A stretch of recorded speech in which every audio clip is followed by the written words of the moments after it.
사랑과 은혜가 풍성하신 하나님 아버지 감사합니다. 영복교회 미취학부 친구들을 건강하게 지켜주시고 주의를 지키며 하나님께 예배드리게 하시니 감사합니다. 이 시간 예배드릴 때에 기쁨으로 하나님을 찬양하며 귀 쫑긋 예쁜 모습으로 주님의 말씀을 듣게 하여 주세요. 우리를 너무 사랑하셔서 우리의 죄를 위해 십자가의 길을 걸어가신 예수님의 사랑을 알고 느끼는 우리 친구들이 되도록 인도하여 주세요. 이 시간 온 마음을 다해 주님께만 영광 돌리는 예배가 되기 원합니다. 우리를 사랑하시고 늘 함께 하시는 예수님의 이름으로 기도드립니다. 아멘.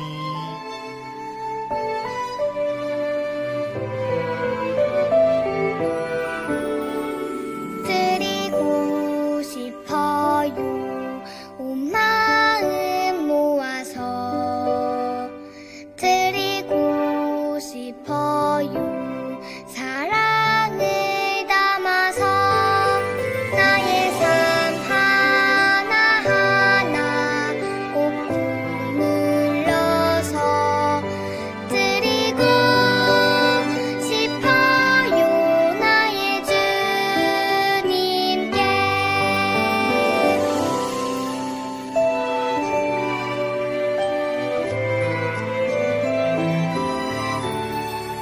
드리고 싶어요. 온 마음 모아서 드리고 싶어요. 사랑을 담아서 나의 삶 하나하나 꼭 눌러서 드리고 싶어요. 나의 주님께 나의 삶 하나하나 꼭 눌러서 드리고 싶어요. 나의 주님께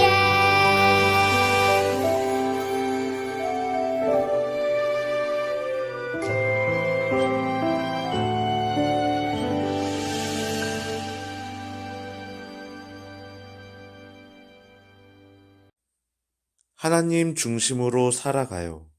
오늘의 말씀을 함께 읽어볼까요? 여호와께서 사무엘에게 이르시되 그의 용모와 키를 보지 말라. 내가 이미 그를 버렸노라. 내가 보는 것은 사람과 같지 아니하니 사람은 외모를 보거니와 나 여호와는 중심을 보느니라 하시더라. 사무엘상 16장 7절 말씀. 아멘. 여러분 안녕하세요. 이 사람이 누구인지 한번 맞춰보세요. 어릴 때는 사자와 무서운 동물들로부터 양떼를 지켰고 작은 물맷돌로 거인 골리앗도 무찔렀지요. 그리고 성인이 되어서는 위대한 왕이 되었어요. 누구일까요? 바로 다윗이에요. 다윗은 여러분처럼 어렸을 때부터 하나님을 정말 사랑했던 사람이에요. 오늘은 하나님께서 다윗을 부르셨던 때의 말씀이에요. 사울 왕이 이스라엘을 통치하고 있을 때였어요. 그는 하나님께서 세우신 왕이었지만 말씀에 순종하지 않아 하나님께서 분노하셨고 결국 사울 왕에게서 등을 돌리셨어요. 하나님께서 사무엘 선지자에게 말씀하셨어요. 사울이 다시는 이스라엘을 다스리지 못하도록 내가 이미 그를 버렸다. 너는 어서 뿔병에 기름을 채워가지고 그를 떠나 베들레헴 사람 이새에게로 가거라. 내가 이미 그의 아들 가운데서 왕이 될 사람을 한 명 골라놓았다. 사무엘은 사울왕이 이 사실을 알게 되면 자신을 죽을 것을 염려되었지만 하나님께서 시키신 대로 사울의 눈을 피해 베들레헴에 사는 이새를 찾아 초청하였어요. 사무엘이 이새와 그의 아들들을 만나게 되었어요. 사무엘은 이들 중에 하나님께서 예비하신 미래의 이스라엘 왕이 누구인지 찾아보았어요. 첫째 아들 엘리압이 왔어요. 엘리압은 외모가 준수하고 키가 컸기에 사무엘은 엘리압이 하나님께서 선택하신 왕인 줄 알고 그에게 기름을 부으려 했어요. 그러자 하나님께서는 사무엘을 막으시고 말씀하셨어요. 사람은 겉모습을 보고 판단하지만 나는 중심을 본단다. 다음으로 둘째 아비나답이 나왔어요. 그러나 아비나답도 하나님께서 뽑으신 사람이 아니었어요. 이번에는 삼마가 나왔어요. 그렇지만 삼마도 선택된 자가 아니었죠. 이새의 7 아들이 나왔으나 이 중에는 하나님께서 고르신 자가 없었어요. 사무엘이 이새에게 물었어요. 아들들이 모두 나온 겁니까? 이새는 대답하였어요. 막내가 있지만 지금은 양떼를 치러 들로 나가서 이곳에 없습니다. 사무엘은 그 아이를 데려오라고 하였어요. 어린 막내 아들이 사무엘 앞으로 나왔어요. 그때 하나님께서 말씀하셨어요. 바로 이 아이다. 어서 그에게 기름을 부어라. 그 아이의 이름은 다윗이었어요. 하나님께서 다윗에게 왕을 세우는 기름을 부어주라 명령하셨죠.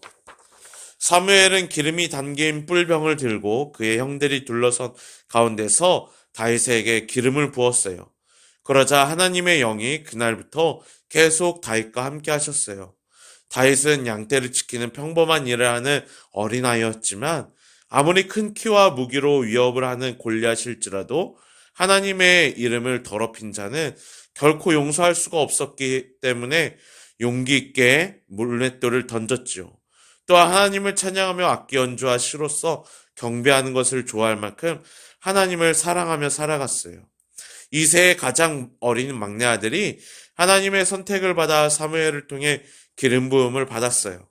하나님께서는 다윗을 쓰시고자 이미 계획하셨기 때문에 우여곡절과 모든 과정 가운데 이끄셔서 이스라엘 백성 다스리는 왕이 되게 하셨어요.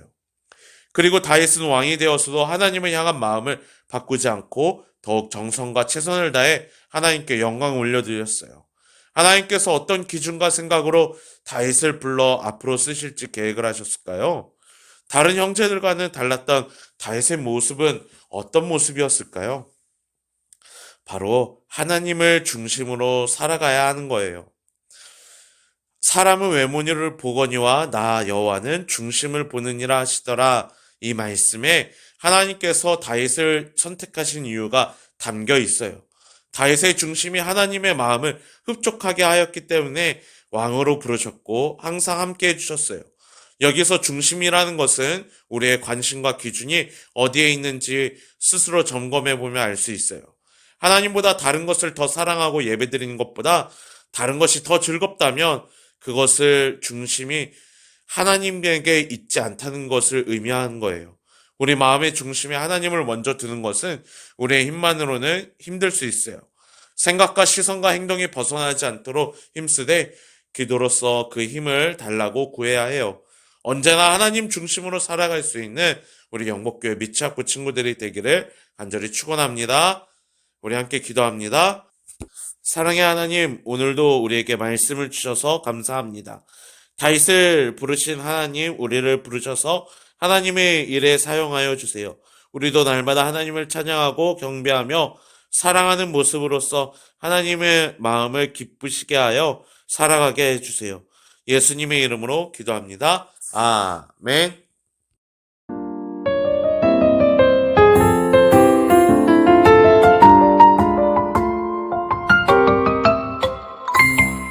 하늘에 계신 우리 아버지여, 이름이 거룩히 여김을 받으시오며 나라의 임하옵시며 뜻이 하늘에서 이룬 것 같이 땅에서도 이루어지이다.